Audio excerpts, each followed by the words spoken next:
Hello and welcome. Today's video is about the 6 simple, most of them are simple, steps to getting an estate bank account opened and why you would want to do that.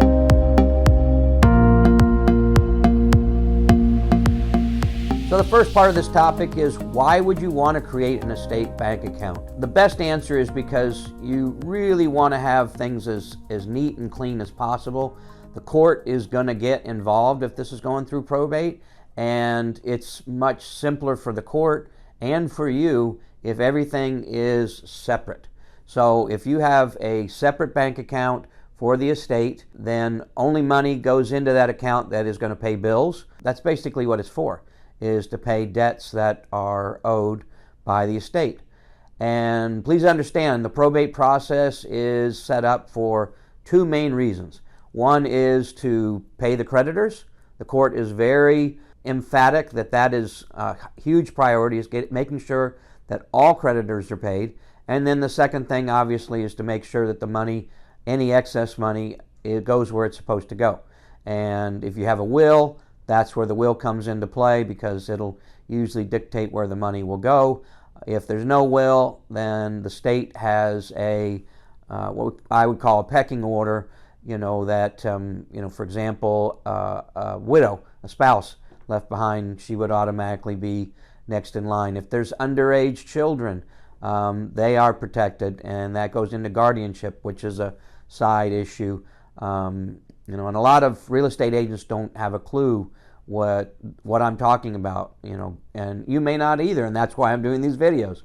So, but the court has a set up process for, if there is no widow, then the money goes to this person, and it's a hierarchy that's set up. So, but as far as the estate bank account, the main reason is so that it's neat and clean, and you're not commingling funds with your personal account, because the court's going to be looking at this, and you want things very easily identifiable, because you don't want them going, well, this money spent here, was that spent for the estate, or is that spent for you?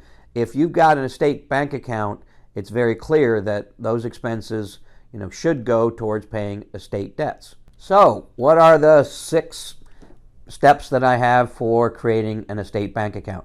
One is, you need a death certificate. You're going to need that anyway to start the probate process, which is the second thing, is to start the probate process. The third thing is, if there is a will, that needs to get recorded at the courthouse. If there's not a will, then the probate process will straighten that out. So the fourth thing to get is to get an EIN number from the IRS. It's a very simple process. I've got another video that will just go through that. It's a really quick video, but it is a very necessary part, because the bank, if it's not an individual account as in your name, then they're going to want, and they use a social security number in order to open up a personal bank account, but the decedent has passed, and so they need an identifying number, and you really can't use a social security number because they're not alive anymore, and social security number is supposed to basically go away when the person passes away. So the bank needs an identifying number. So you go to the IRS, and you can do it online. It's very simple, and you'll name the estate, and we'll talk about that in another video about how to get an EIN number. But basically, that EIN number will replace the social security number, and the bank will not open up an estate account without it. So it's very simple to get one. I could probably do one in literally about 10 minutes, 15 minutes. I could have one and have everything set up that the bank wants. So the fifth thing that you need is to gather up all the documents that will prove to the bank that you are the person that needs to be in charge of this estate. And one of those things is called letters of administration. It's part of the probate process. Usually takes roughly about a month to get that. The court, whoever files for the probate, whoever is set up as the personal representative is the one that would open up the bank account. and you'll need that document called letters of administration. Another term used is letters of testamentary, but here in Florida we usually say letters of administration. And you'll need that to go to the bank to prove that you have the authority to act on the part of the decedent, and you can open up an account for the estate. And the last thing is to obviously open the account and to fund the account. You're going to have to put some money in there and so that you can pay bills. One other thing about this is if it's a complicated probate, say for example the person had a small business, or maybe they had several small businesses, or even a bigger business, you're going to want another estate account to handle that, because it's a different entity.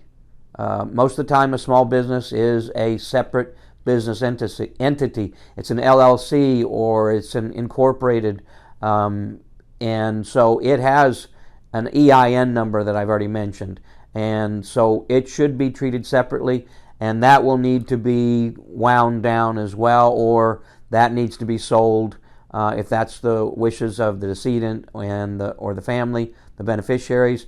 Then that's a separate thing, and it really should have a separate bank account just to keep things very neat and clean, because like I said, the court is going to be looking at these things, and you want it to separate and have it compartmentalized so that the court can very easily see that, oh, okay, this account is set up to deal with the business and handling all the business debts, and this other account is for the personal and the personal debts. So you may want to think about that. If it's just cut and dry, just personal possessions, pretty simple. You can go down to your local bank. I would highly suggest that you talk to the manager and ask for somebody that is experienced in setting up estate accounts.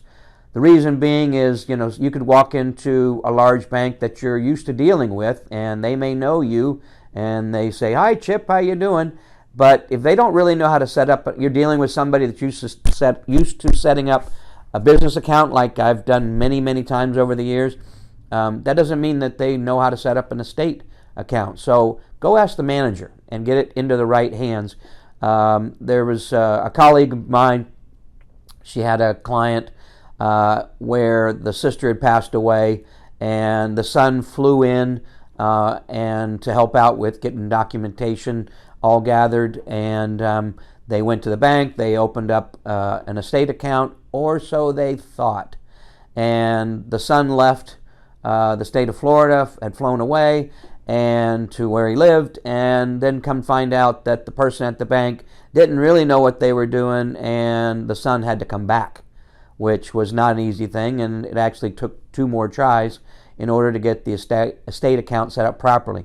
So I would highly suggest that you talk to the bank manager, explain what you're doing, and tell them that you want somebody that's experienced in setting up an estate bank account. That way you don't have issues like this person had in dealing. It's just more rigmarole that they didn't need to go through if they just dealt with somebody that was experienced with it. So that's the crux of it, is you want to deal with somebody that's experienced and that can help you. So that's it for setting up an estate bank account.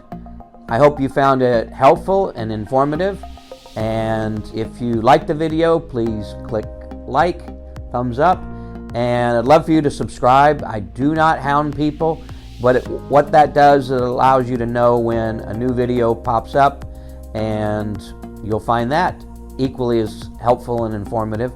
That's my goal, is to help you through this process. Until next time, be safe, and we'll see you next week.